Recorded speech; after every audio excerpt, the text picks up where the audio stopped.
Welcome to the Thriving Farmer Podcast. I'm your host, Michael Kilpatrick. Our mission is to inspire, educate, and celebrate sustainable farming. We believe that you can build a profitable, sustainable farm that gives you true farm freedom. Join us as we talk to farmers, innovators, educators, and entrepreneurs to glean their top takeaways in business and life.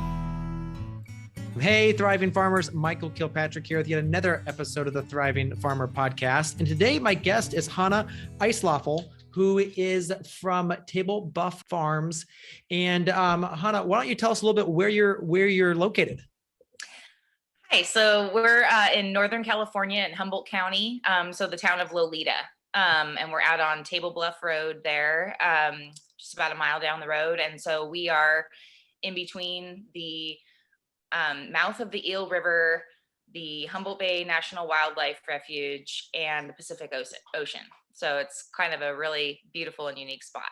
Oh, that sounds fabulous. So talk to us a little bit about the kind of farm that you're building. So Table Bluff Farm is a woman-owned by me, regenerative microfarm, and we're focusing on providing a barrier-free CSA for our rural disadvantaged community. We grow vegetables, raise chickens for eggs and meat and pigs, and cut flowers.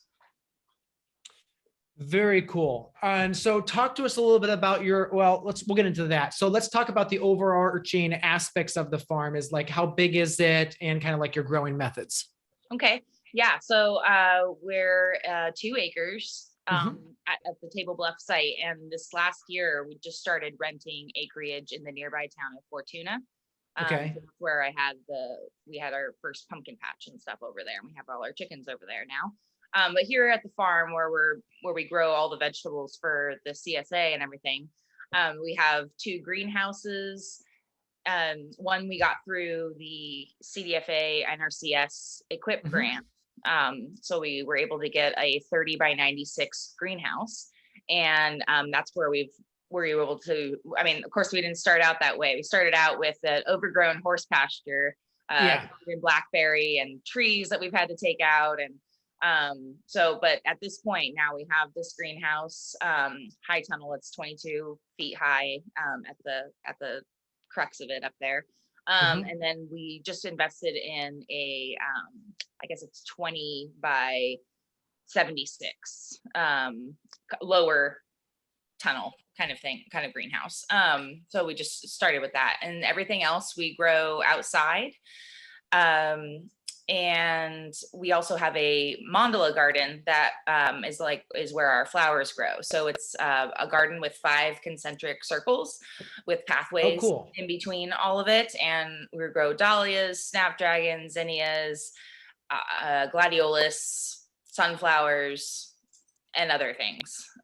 So that's a really big part of our farm too, that we're trying to make look really great for being attractive. Yeah. Absolutely. So now you said a 22-foot tall greenhouse. That's pretty tall. Now, is the sidewall super high on that as well, or talk to me a little bit about the construction of that? No, it's kind of I guess say barn shaped. So the walls come up and then it comes like this. Yeah. So the sidewalls, I would say, are at the highest. Well, before it starts going up into the peak, it's like 6 feet.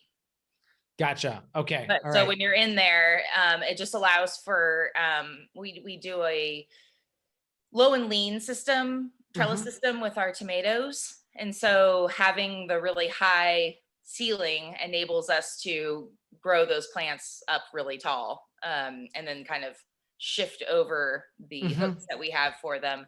So then you can actually grab them without having to get up on a step ladder.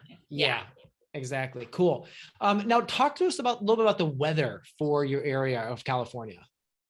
So here it is very mild all the time. We don't get any snow. We're a zone 9B here. At the farm, we might be some kind of sub zone of that, but Loleta apparently is 9B.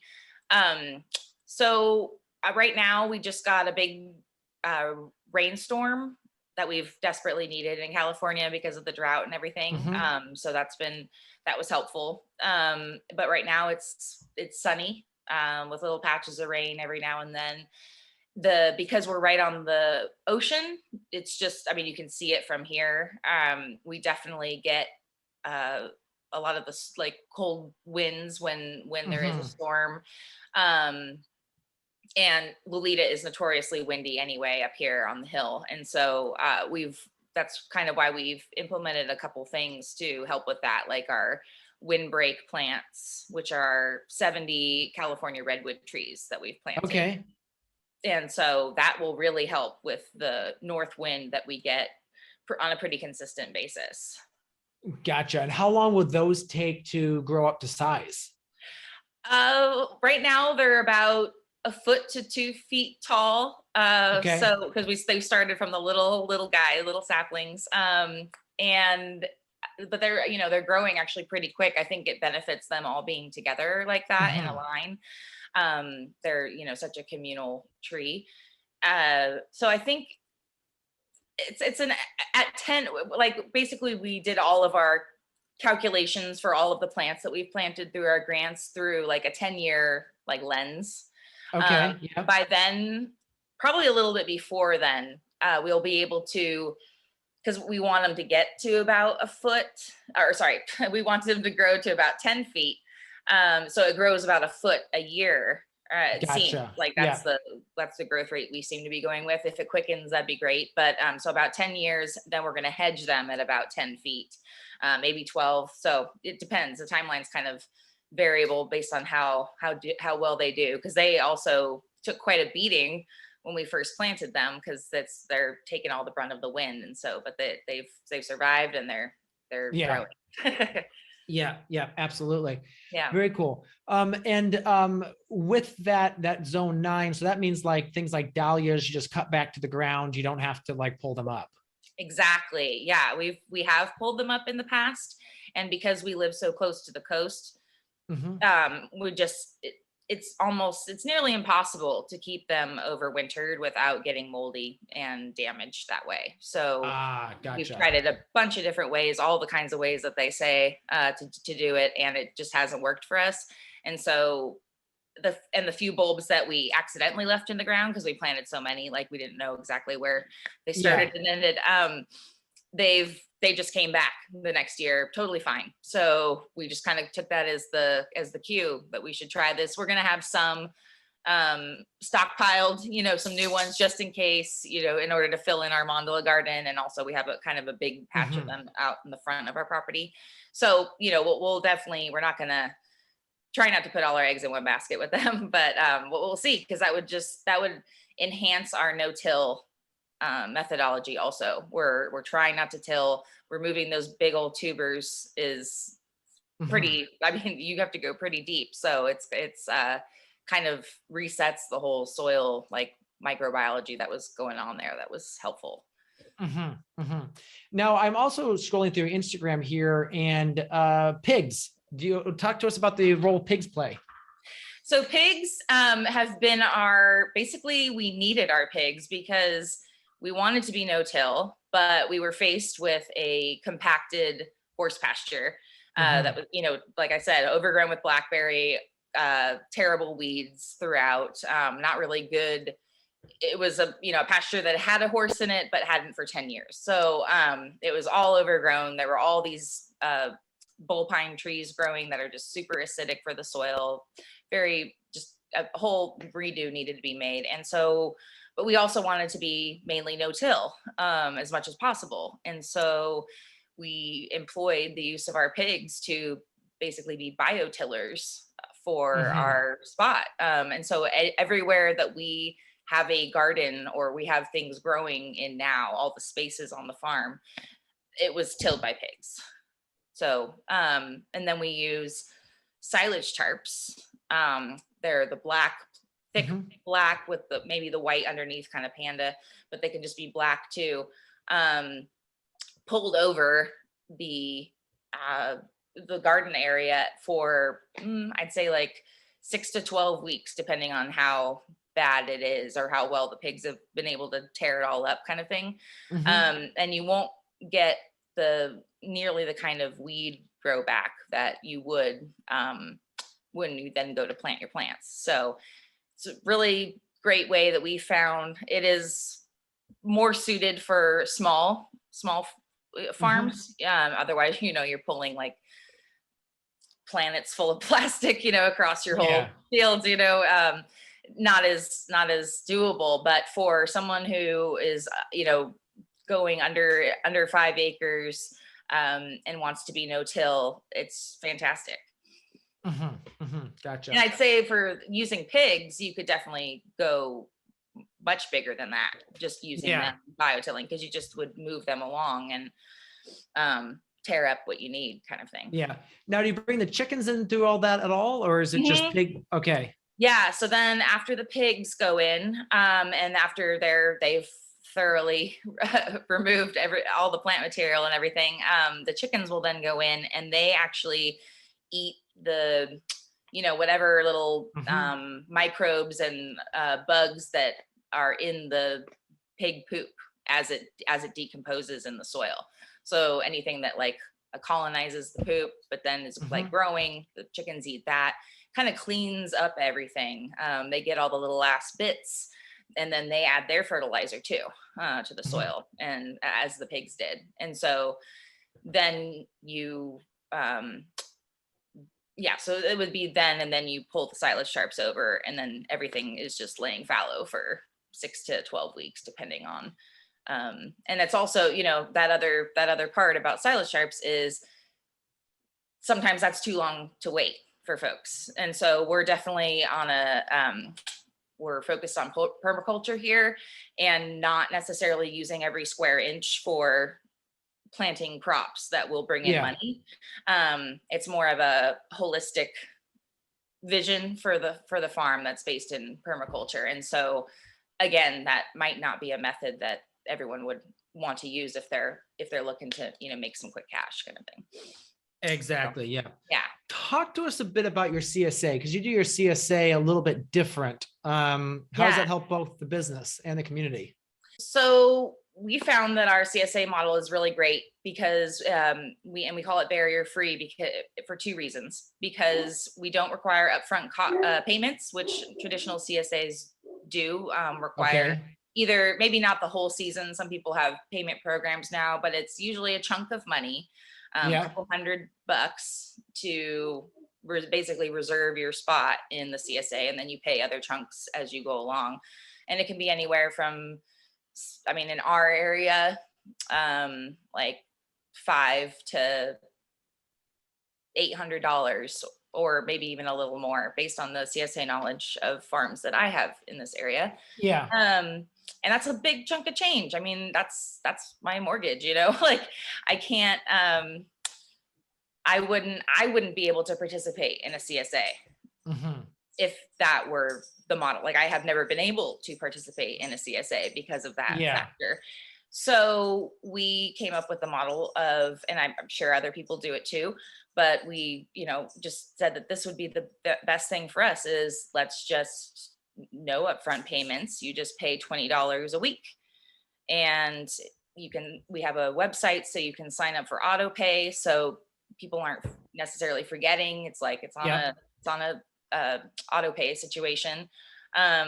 It's, I guess some other folks that we asked, other farmers said that it would fail, like, and that people wouldn't pay and all this stuff. And that's just not true. I've only had one person in our 6 seasons not pay for their share, like out of defiance kind of thing. And it was just 1 week, because of course I'm not going to deliver another week's work. And I didn't have to then refund her because, she hadn't paid more than just that week. And so it works out really well, because I kind of feel nervous just sitting on a bunch of money too. And then like, what if the CSA, what if there is a big failure of something, like what if all our tomatoes, rot, like knock on wood. But that's such a huge part of our summer CSA. And so I would feel really bad, charging people the same amount for a lesser CSA. there is CSA, community supported agriculture, there is that the traditional framework of it is so that you are part of the farm, like you are buying the seed, helping buy the seed for the year. And like the farm literally couldn't do it without you being there. But I think that things are changing. People don't have as much available income all the time, and CSA members have traditionally been people who probably, they can afford to throw that chunk of change down. And so we wanted to provide a CSA that goes to people. And so then along those lines, so you pay $20 a week and that gets you your full thing of veggies. You can add on other things. And then we also offer delivery. And so between it's basically like a 30-mile radius ish. That's the farthest we go, is like 30 miles. For $5, we'll deliver. And we don't, you don't place the order and then we bring it to you right then. It's, certain days we do certain towns. And so then that makes it more efficient gas wise, because it's just me going out and delivering every box versus all 60 people like getting in their cars and driving somewhere. So I feel like it's more environmentally friendly that way. It's convenient for folks because they don't have to plan the pickup into their day. That is a notorious thing with CSAs. They've already paid and yet they still can't go find the time to go pick it up. And that just happens, it's life, but that's a shame. And you don't want that food to go to waste. And so by bringing it to their doorstep in the evening, it's just, people have loved it. And a lot of people who were coming to pick up now switch to delivery, and it's great. And I really feel like people are signing up for our CSA who have never been in a CSA before because of that reason, or a couple of reasons, the not being able to find the time to go pick it up, and also just that upfront cash. So then do you just have to think a little bit more creatively about your upfront start of the season? Is that kind of how you manage that, or? Yeah, you have to save money. You have to, you can't just spend it all during the year. You have to put money aside. You might have to take out a small ag business loan. That is super helpful. Ag credit is amazing. Especially, because of the loans it provides, which are just super low interest.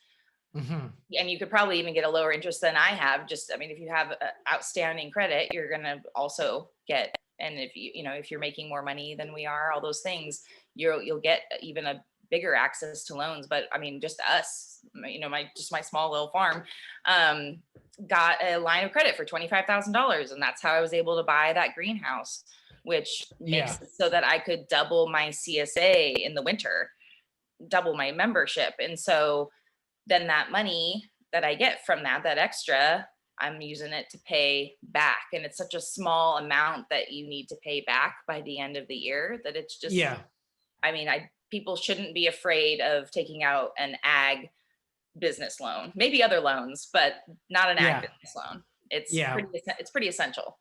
Yeah, we're at, I think, 1.45% or something with our microloan. So it's crazy cheap money. Yeah, absolutely. So we use it. I that's a huge recommend on my list for new farmers and farmers who are looking to, like, if they are looking to go no-till, there'll be some expenses in that. You'll also be able to sell your tractor or your BCS, get some money that way. But also, there are expenses to transitioning to that way. And so, get a loan for that. All farmers of all stages should see what they're qualified for. It's also nice to just have that, because you can use it for anything. And so it's just really nice to have that cushion in case something happens. You do have money to be able to feed your animals. There won't be any like stopping of that while you get back on your feet, kind of thing. Now, what type of people end up joining your CSA? Talk to us a little bit about like the demographic. Let's see. I'd say we have about 30% people of color. Okay. Yeah, I'd say probably about 70% white. We have the whole range of ages. Okay. I'd say mostly, though, it leans towards the small family. Like there's not a lot of young, like just out of high school or college students doing it. There are a few that are my CSA members that are just college students and they get their CSA. That's just highly unusual. It's usually families or elderly folks. And so we have a lot of, I deliver to some like the retirement communities. A couple of those I deliver to for some folks, and but all the way down to just young families, you know, with not much time to go out and or access to fresh vegetables. And then with that, are you providing like recipes, or what do you provide? Anything else, or is just and is it a bag or a box? How do you deliver it, or how does it pick up? So the first couple seasons that I was doing it, I was using cardboard boxes. When COVID hit, I wasn't as keen to use recycled cardboard boxes that I was, you know, had been using, you know, just collecting them kind of over the year or over the season. So, and I didn't really, I hate the, like it's just the idea behind buying cardboard boxes, you know, to be shipped. Yeah, I know exactly what you mean. It's just like trees and all the things. But so we decided that it would be best to go to these reusable crates. So there are these collapsible plastic crates that are just, I mean, they're so durable. They've lasted seasons now, and they've got seasons left in them. So I bought 2 crates for each member of the CSA. And so I'll drop off the CSA box and then they can unload it whenever they want to. And then I come back and I'll pick up that box and leave their other box. And then I, because I mean, not only because of COVID, because of food safety and everything too, but just extra because of COVID, like really bleach washing all of them before then reusing, because it's not those person's crates always. It's, you know, correct. And that works fabulously also because the crates collapse. That's like huge, because I'm in the middle of trying to purchase a van that I raised money for.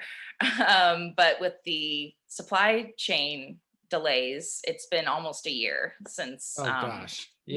And so it's a Ford Transit, which will be awesome and it'll have lots of space.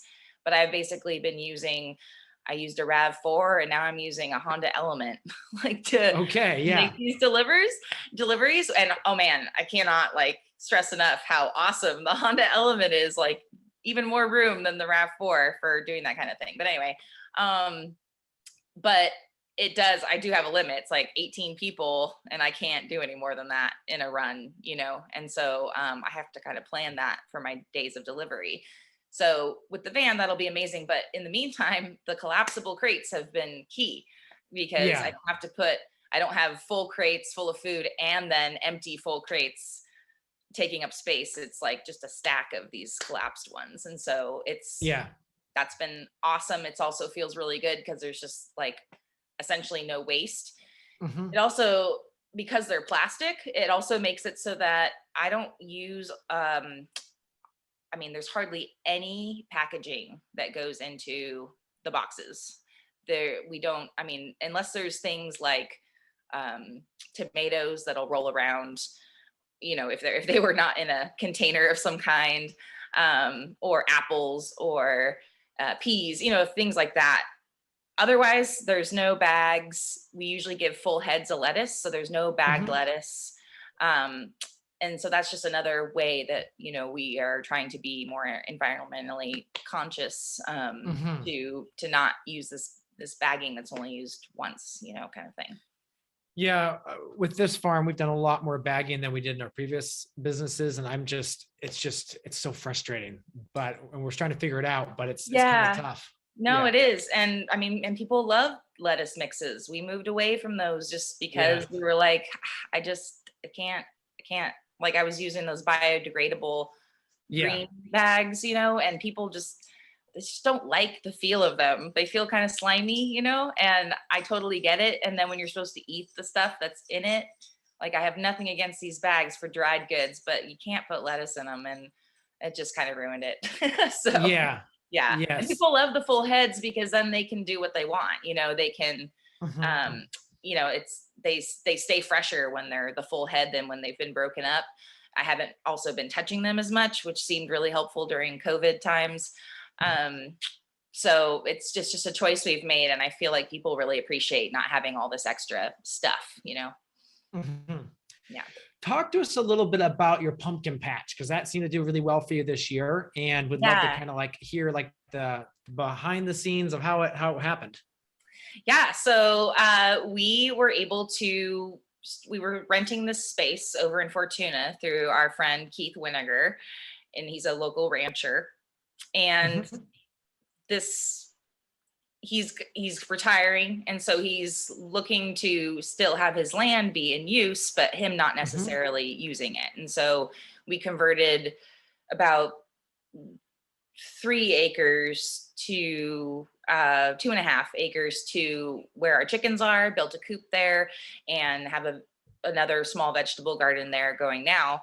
And then we have this other little patch of land that's just one field over from that, just a few hundred yards down, that we didn't really know what to do with it. And I think I probably saw some things on social media, or I read some things on farmer magazine stuff, and I just got it into my brain that like I really want to have a pumpkin patch. Like I love them. I think they're so fun. And so we had grown pumpkins for our CSA the year before, and we only grew like 100 pumpkins total. But it was super fun to have all the kids come out and like pick which one they want. We grew a variety of them. And so that was kind of like the Kickstarter of like, let's find a way to do this. And then, this land came and was like, perfect opportunity. Plus the town of Fortuna has never had a pumpkin patch. And so it just seemed extra, like just, we need to do this, and the community was the pumpkins were great, but like just having a pumpkin patch there was just, people were over the moon about it. I mean, almost every other customer was commenting like, oh my God, I'm so glad we have a spot here now. And so we've already purchased our seed for next year, more varieties, more everything. So we're definitely doing it again next year. It was so much fun. It was a lot of work. We planted, I seed started every single pumpkin plant out there by hand, and then we planted each of those plants by hand. Just me and my partner Nick. And so and then bought the drip tape to have them be all watered evenly and nicely, and which we can reuse, which is nice. And went over to check on them, weed them several times, because it was the first time anything had been planted there. Again, it was a old horse pasture. So were you hand weeding them, or how'd you hoe them, or? Hand weed, hula hoe, shovel sometimes, like when it was just a pathway. But mostly by hand, just quick hand weeding, by hand. Luckily, a lot of the weeds were pretty big. They were like these just big, out of control plants. And so it was kind of like you pulled one up and it was feet. So it felt very satisfying doing that way. But it was also a lot of work. Our ultimate goal would be able to put down like a weed barrier to, for each, all the pumpkins. It's a little bit out of our price range right now, but I think ultimately that would, it would just save so much labor time that it would be worth it. So exactly. Yeah. So, and how did you manage like disease and pests for the pumpkin patch? Yeah. So we're organic.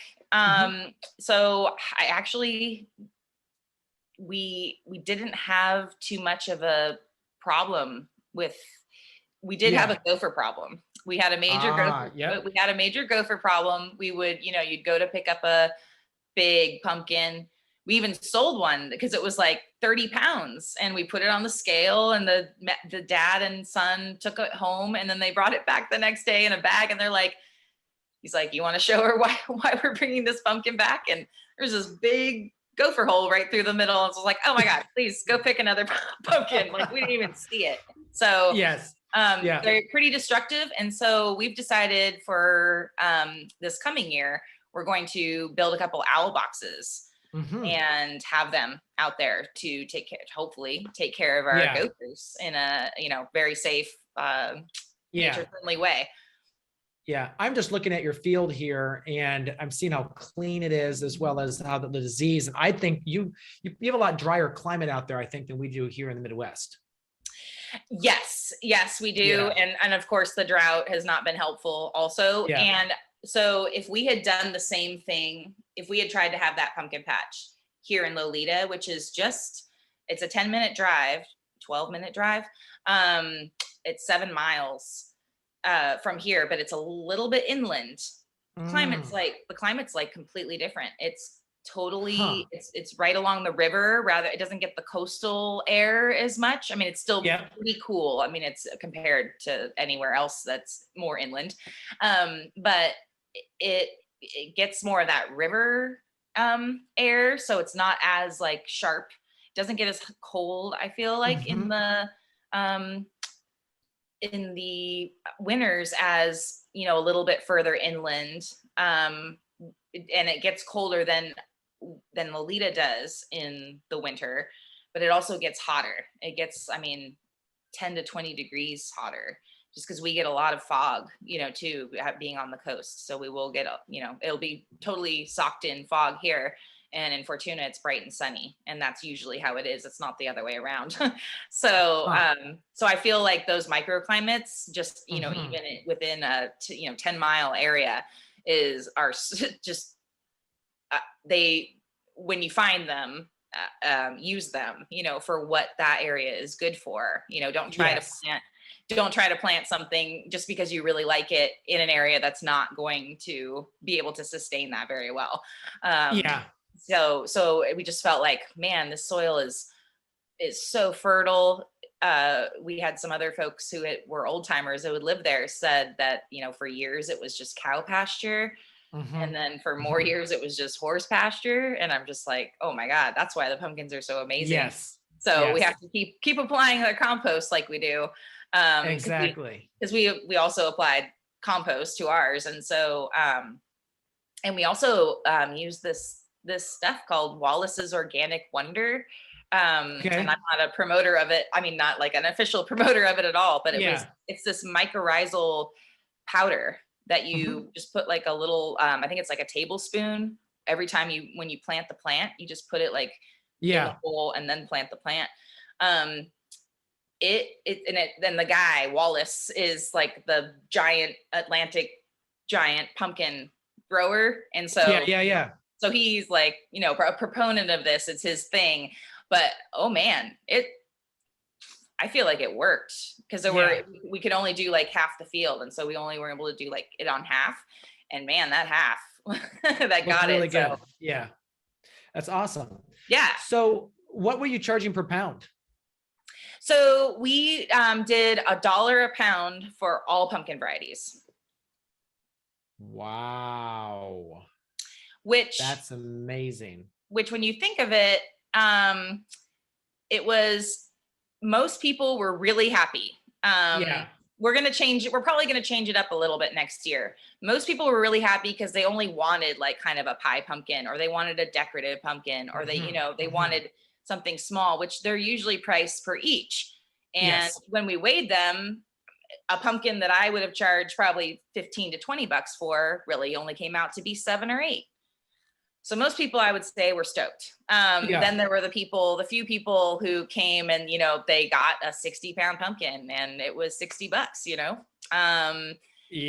But they really wanted that surface, they picked it, what they wanted. And so I felt like providing the experience. We had animals there that people could, we brought a couple of our pigs over, a couple of our goats for folks to be able to pet and feed pumpkins to and stuff like that.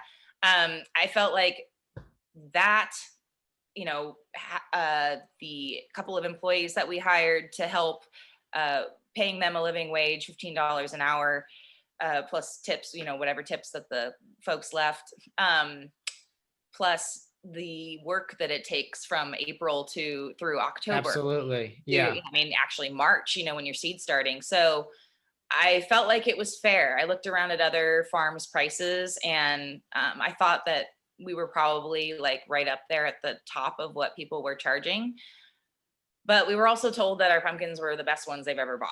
I wouldn't feel comfortable charging a good price, that high of a price for pumpkins that were just nasty, kind of thing. Yeah. And I felt like their quality, and, just covering everything, it really was great. We were able to give the landowner, because we're just renting that space, we were give him a big chunk of money that he was super happy for, and then we'll continue to want to have us there, so all those things come into play with the costs and everything. So I felt like that's fabulous. Most people were stoked. Most people thought it was the best deal ever. There were a few people that came and bought $300 worth of pumpkins, and they did not care one bit. Yeah. Which people are crazy about that winter squash. Yeah, exactly. Well, that's winter squash, and only that in winter squash. Exactly. Yeah. Yeah. We charge for our decorative fancy pumpkins, which are like the stackers. We're able to get 45 cents a pound, 50 cents a pound.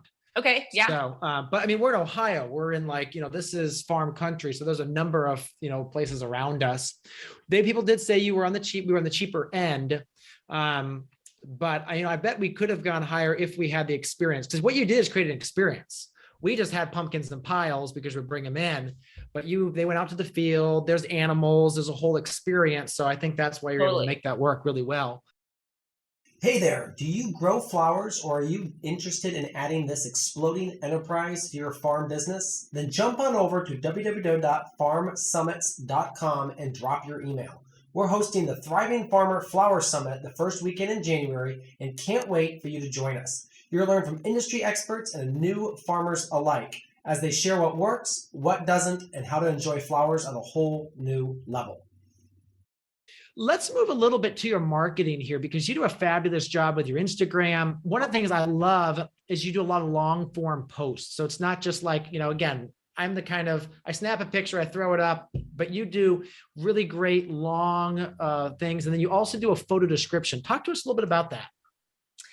So the model that I've been using for the past few years for my Instagram is to do a daily farm post. The past few weeks I've been relishing this time off because it was my first year as a real full-time farmer. And so I have not been as active, but during the season, I post every day a photo or a video or something of what's going on the farm. Sometimes it's just a funny animal video because something hilarious happened with my pig pumpkin. Or, sometimes it's this is how we do tomatoes, or this is how we lay out the silage sharp and, and pulling it back and showing the results of that. So, I really liked doing that. People have really liked it. I don't do a lot of Instagram flooding of photos. I feel like it helps people really tune in when I do make a post. I think I'm sure I could be more aggressive and everything with those kinds of posts, but I'm at the point where we have a steady flow of customers. Now I'm just trying to, tell this farm story more than making ads to get people to sign up for our CSA or something, I'll have maybe 2 of those for a season. But it's just not, it's not what I want to use Instagram for, I guess is what I say. And then, so for the photo descriptions, I have, as I've been delving into the social media world, I've learned a couple things, that when you use hashtags that have the capital letter, like if you have a hashtag that's like farmer life, hashtag farmer life. If you capitalize the F and you capitalize the L so that you can actually see what those words are, the computer systems that read aloud to folks who can't see will actually read those. It's not a gobbledygook like farmer life, like, Yeah. They see it as two separate words. And so I started doing that before I started doing the descriptions, and I still do the hashtags with the capitals too. Okay. Because that helps folks, be able to participate in the post. And then I do the descriptions. I noticed it, I think, on another social media post or something. So I looked up, what is this about? Having the description. They kept tagging, like, every post. And I read that again. It's for people who can't see, to be able to have the description of what it is read to them through their the software that they have through their whatever program. And so it's just a way that, that we can include, a small way to be able to include folks who don't have the same abilities as we expect people to when they're on a image-based program, kind of thing, or an app. So and I feel like it's caught on along a few other people that I'm close with, and that are also small business entrepreneurs, and they've started doing it too. And so I just feel like just keeping doing it every time is important for showing. And I think people like reading it too, like even people who are sighted, because I'll kind of give details about what the thing is in the description that I didn't put in the post, so it does add to it, but it also helps those folks. Very cool. Yeah. So talk to us about the grants. You've gotten a couple different grants as you've built the farm. Talk to us about the process for that, and kind of any advice you have for other farmers looking to do the same. Yeah. I am a huge proponent of would obviously be each individual state's entity, but through the USDA. So here, through the USDA, the CDFA, the California Department of Food and Agriculture, they have these series of grants that are for farmers who are looking to be more environmentally responsible. Okay. I think it's kind of become that, it's really soil health and water conservation are really the language. But recently, I think it's become more about carbon sequestration. And so there've been more approved practices and things that will be funded. And so I started with the EQUIP grant, like I said, about the high tunnel. It was the one that was recommended to us to start with, because it's a very actionable, it's a big project because it's a big cost and it's a, big thing to put it up, but it's also a one and done project. It's something that if you write the grant and they fund it and you buy it and put it up and they come and make sure that it's done, then they see that you have been able to successfully follow a plan. So it's kind of you don't have to have a high tunnel to go get the other CDFA grants, not at all. But it is a great way for them to see that you are serious and you're actually going to do this for an extended amount of time. So we got that, and that was instrumental to the whole thing. And then got the it's called the Healthy Soils Incentives Program, and that's a kind of multi-tiered program that funds a bunch of different practices that are all benefiting soil health. And so it funds getting soil tests for your property. So you pay, all these grants, of course, are you pay out first. So there is that, thing to keep in mind. And then you get reimbursed once it's been verified that you've done these things. So like receipts and photos and things like that. So enabled us to kind of have a starting point of what our soil was like. And then it funds for 3 years soil tests so that you can keep seeing, mainly it's the soil organic matter content that they're checking, because there's a direct correlation or relationship, not even correlation, relationship between the percentage of your soil organic matter and the tonnage of carbon that you've sequestered in the soil. And so if that increases, then you're increasing your sequestration, which is like a big point of the whole thing. So there's a number of practices that the grant funds, like mulching, composting, no-till, hedgerows and windbreaks, and I think a couple other things. And so based on what you want to do, you don't have to do all those things. It's just, if you want to add mulch, then you can get compensated depending on the acreage that you are putting it on. We chose to do, because we were already mulching, we're already composting. It was a lot of paperwork for 2 acres to get, because it's not the whole 2 acres. We also live here. We have our house and there's some outbuildings. You're not composting every square inch. And so for the amount of land that it wasn't worth it to me to have to go through the process with that. And they wouldn't fund the no-till because we were already no-till. And so like, it's great for if you're converting, but they won't fund an ongoing practice. So we really took advantage of the hedgerow and windbreak sections, which, planting perennials, trees and shrubs, super important for being a regenerative farm and for sequestering carbon.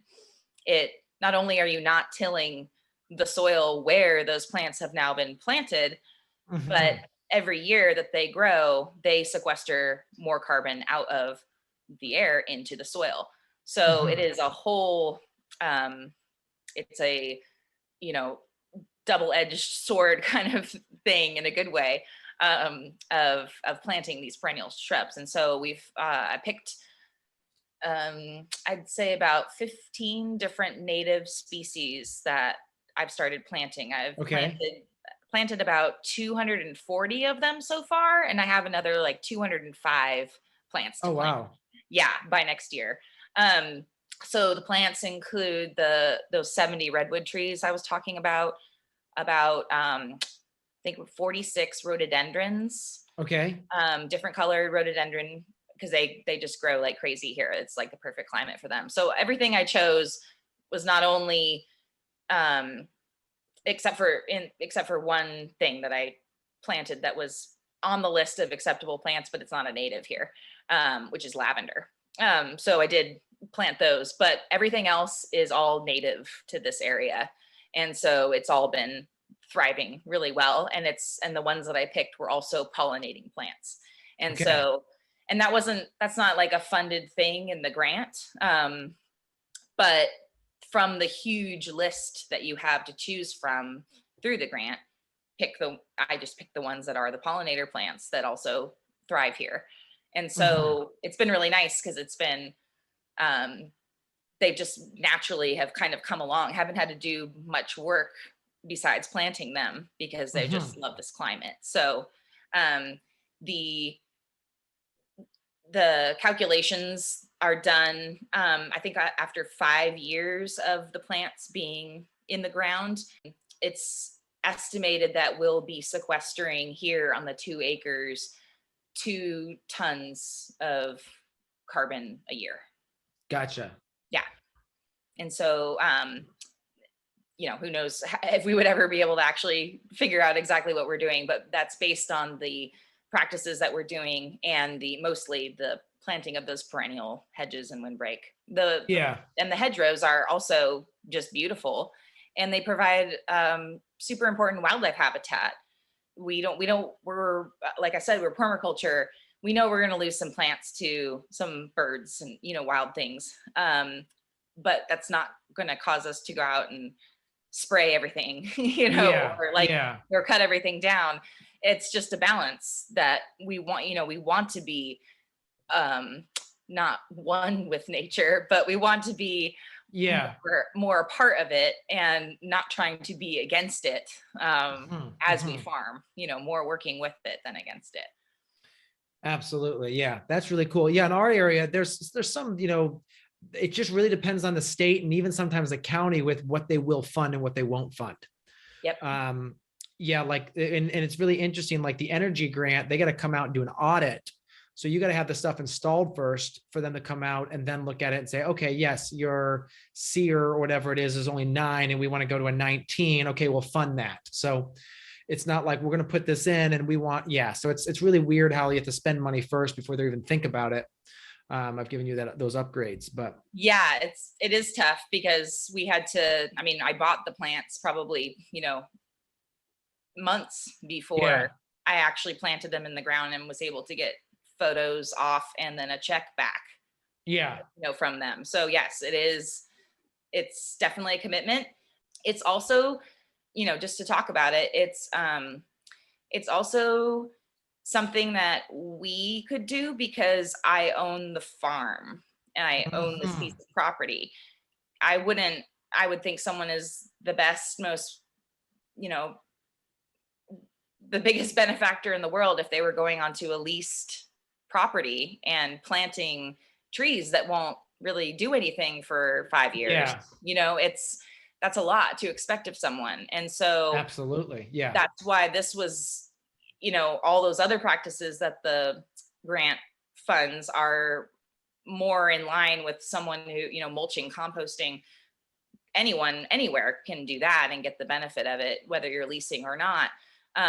But, planting those perennial hedgerows and windbreaks, that's a big deal. Not only to get the agreement from your landlord who might not even want that there, but then to wait and see and maybe not even get to be there when, it's actually doing its most benefit. And so it's not necessarily something I'm recommending for all folks. It's if you own your property, if you you have to have a plan. They don't really help make your plan either.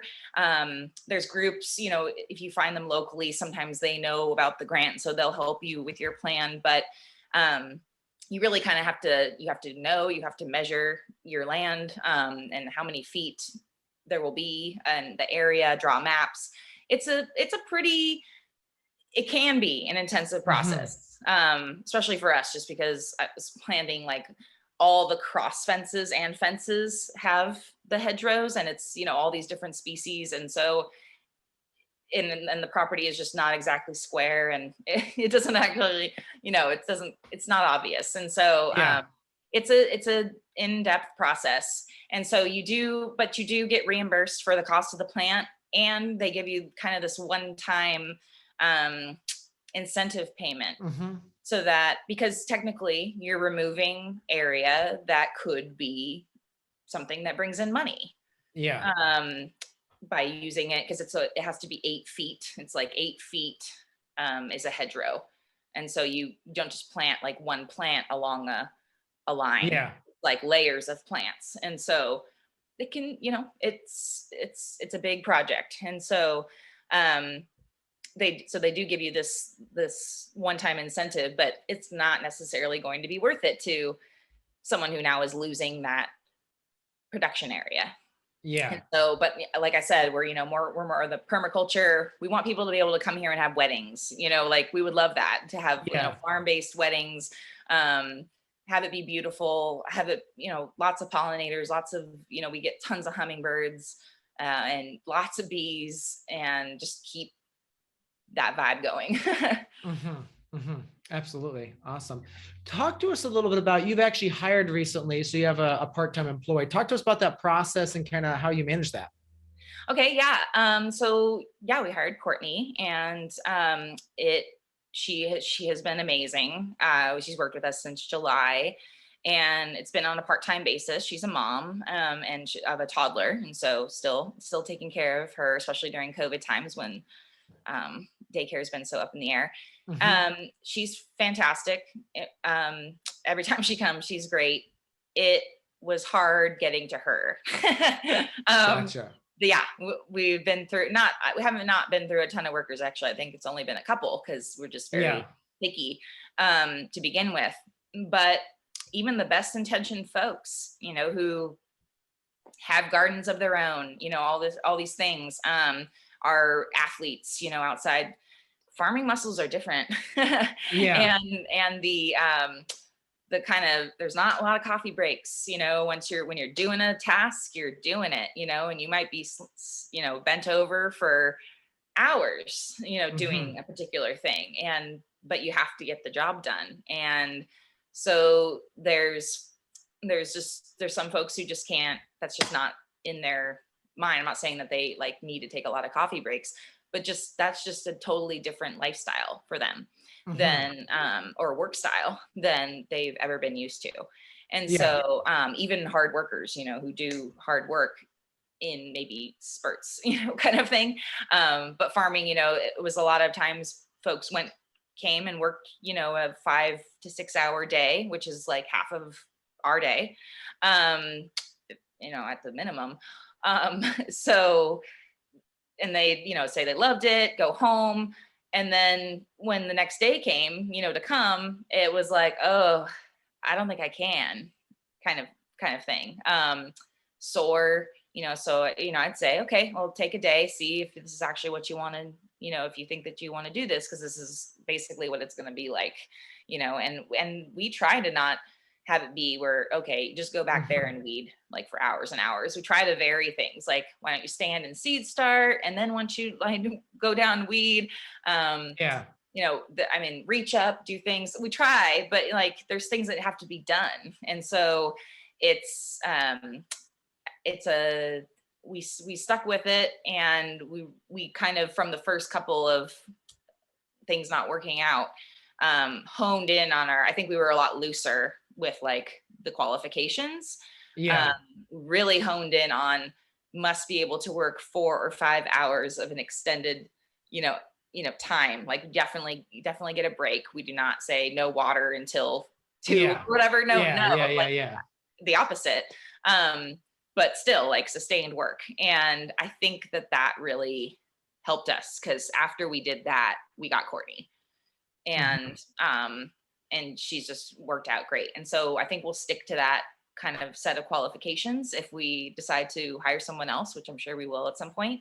But I would say that that's a really important aspect when you're in the hiring for farming, is having a trial day where you pay them.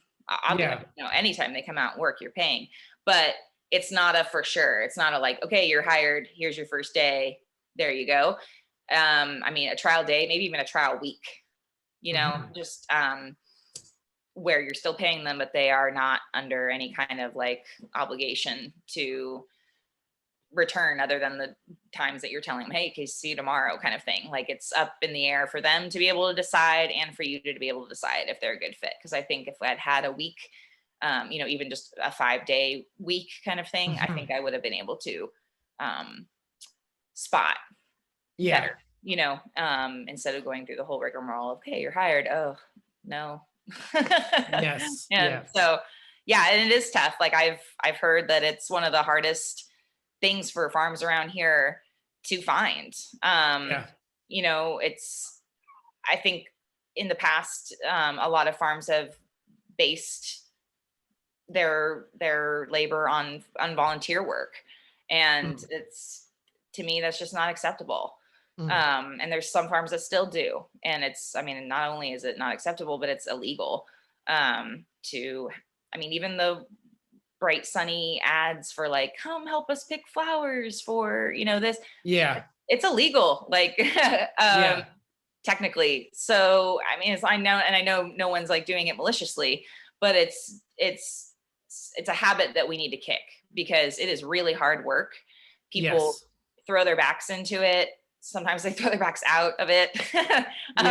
And so I waited a long time. Like it was just my partner and me. And it's still my partner and me 90% of the time.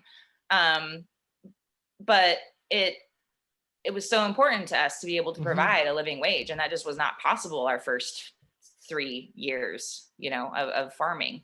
And so, waiting, like putting in that work, doing as much as you can yourself, or getting family members. I guess if you get family, that's not technically, I don't know, but, and, have some kids, extra hands, the olden times,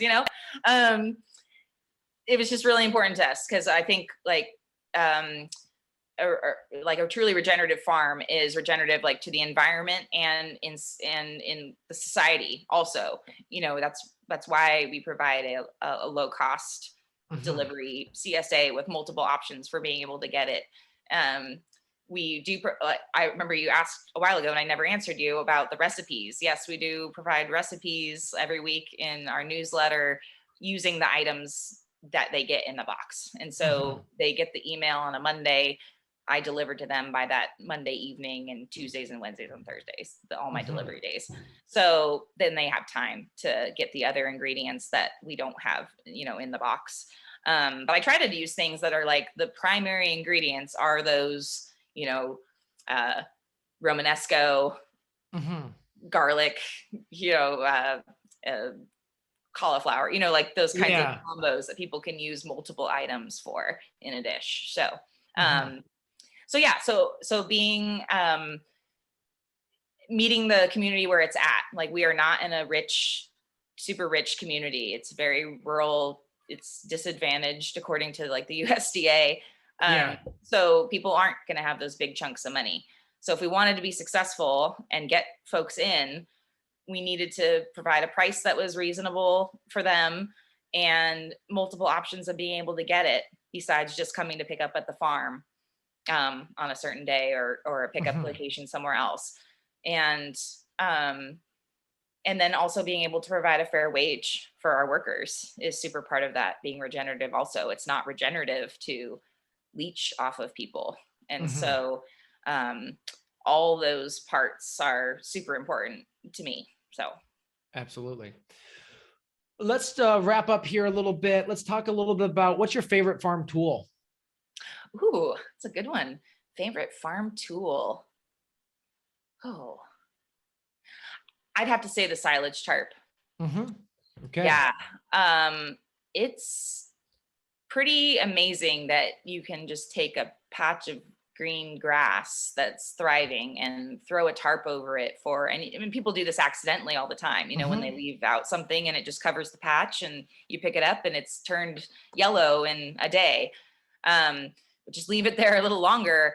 And not only does the green and the yellow go away, but the roots are gone. Like it's gone. Like the heating over and over again and the killing off of the seed that tries to come up each time that it's heated up, but then there's no light. And so it dies again and again and again. It kills off all these generations of seeds, potential seeds, the weed seeds that you then don't have to deal with, and you didn't do anything. And the soil is actually, because it kept all that organic matter in it under the tarp, it's like brownie dough, brownie batter, like just nice. And so I just think that that's for our no-till operation, those are essential. So I would say more than anything, that's my favorite tool. I guess also pelleted seeds. I know that's not really a tool, but oh my God, especially carrots, pelleted carrot seeds and beet seeds. Oh, that saved my life. I love planting carrots. I love growing carrots. We have beds that are just super deep. And so we get these carrots that are sometimes like 2 feet long. And I would not enjoy it as much if I had to go through and thin them. Like, absolutely. Have to. Yes. So also pelleted seeds, whatever technology that is, I love it. Okay. Cool. What would you say to someone who's just getting into farming? I would say that the first thing that you really need to think about before you even find a place to have the farm is, what do you need to make? Okay. Because that will determine what you do and what things that you avoid doing that you would have maybe not have done if you just thought, I have to do everything and I have to, have a farm that has every single thing on it. You'll save yourself a lot of heartache, and you'll also be able to really see what you are going to have to do in order to make that, but also what you won't have to do. So like recently, We've had pigs now for 4 years. They have made it great for all of our garden areas to exist. They provided great pork for the community, but we are at a period of transitioning away from pigs for a while. Our place is 2 acres. It's not very big. In order to expand things without having to worry whether things are going to break into garden areas and eat everything, it's just time for us. And so, but if we had thought about it at the beginning, and I mean, who knows, we might still have, just because we've had some amazing piglet parties, and having the piglets is amazing, and like I really loved it. That has been the best part. However, pigs don't really make much money, especially nowadays when the grain prices have increased by like 30%. And so, and we are going to probably retool and bring in some pigs that are not as harsh on the land, that don't actually tear it up, but just walk along. And there's the Kunis and the Idaho pasture pigs, a couple of those that we're thinking about maybe coming later. But, you know, just letting the land be the land, giving it a rest, letting everything grow back to its, you know, lushness, and then maybe in a couple of years bringing back a mating pair or something like that. So we're not being able to so that was all to say that if we had thought about the beginning, and do we really need pigs when we're actually probably just going to be basically paying money to have them, and who knows how much of a draw that they were in part of the marketing of the farm, you know, like, so it's harder to measure. But if they didn't, I'm basing it on if they had no effect on anyone about joining our CSA, we didn't need to have pigs. Like, we spent a lot of money on pigs, of having these pigs. And so even things that you really like at first you really need to make some money. And so, but you also, maybe part of your life, like us, like we decided that we want a permaculture farm, which is different from other farms in that it's not just row crops one after the other, you know, for acres. That's just not how it is. And so, but if that's the way that you want to farm, or you have to because of the spot that you're in, best to, you know, think of those things first and really make a plan of what you're willing to do and go to do. You know, check out those markets in the area that you're thinking about settling in. How many opportunities are there for you to get your product out there? How are the local folks about like fresh food and stuff? Like, is that a thing, or do they have a bunch of healthy food markets around?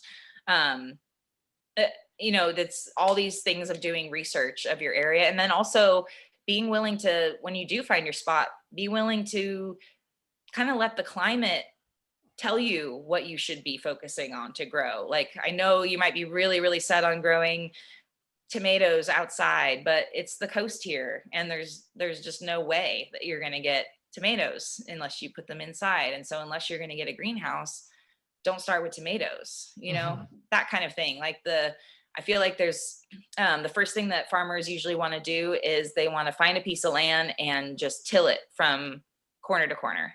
I feel like that's like this is the first thing I need to do. I need to buy a tractor, which, first of all, please don't ever buy a tractor. Like, even if you're tilling, you only use it a couple times like a year. Like, rent a tractor, find a friend, share one with other farmers, you know, like do some kind of something like that, but don't be saddled with this thing, because then you'll just use it more.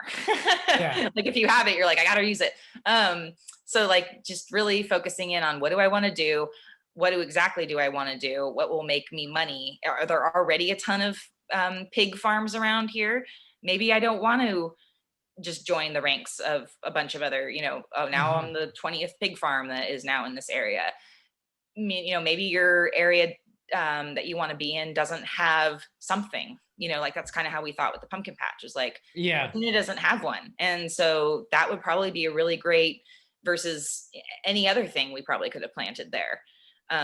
would not have gotten the same amount of drop. Yeah. So just being strategic like that is, I think, super important. Knowing what you need to make to have a fulfilling life, to live the life you want to live, and also to be realistic about paying all your bills and also being able to live the life you want to live. Absolutely. Yeah. Well, wow, that was awesome. Thank you so much for coming on today. Really appreciate you sharing your knowledge and your time and your story of, your startup on the farm. It's really exciting to see, how fast you guys have grown and just the care you take. And the pictures of the pigs. I love pigs. So yeah, they're pretty great. I know that's the one thing about pigs. It's like, oh, they're so good though for social media. Yes. Yeah. Well, thank you. Thanks very much. It was really fun doing this. And I've enjoyed your other podcasts. So yeah. Awesome. All right. Well, thanks again. Thank you. Hey, Thriving Farmers, have you checked us out on YouTube lately? We have a bunch of new content there, including a few rants by me. I want to tell you, you don't want to miss them. I actually go rant about, some of the problems I see in our space and some of the challenges I see farmers facing. So go check that out. We've got instructional videos over there as well. Talk about setting up our new farm here in Ohio and all the steps we're going to do that, as well as just tutorials and tips on best practices for all sorts of things on the farm. So go ahead, check over at Growing Farmers on YouTube and see the new content we put together for you. So there you have it, another episode in the books. So I'd love if you would hop on over to iTunes and leave us a rating and a review. Those mean everything to us. We love to hear what you're thinking. If you have a podcast guest that you can recommend, please pop on over to the Thriving Farmer Podcast website and leave us a review. That's thrivingfarmerpodcast.com.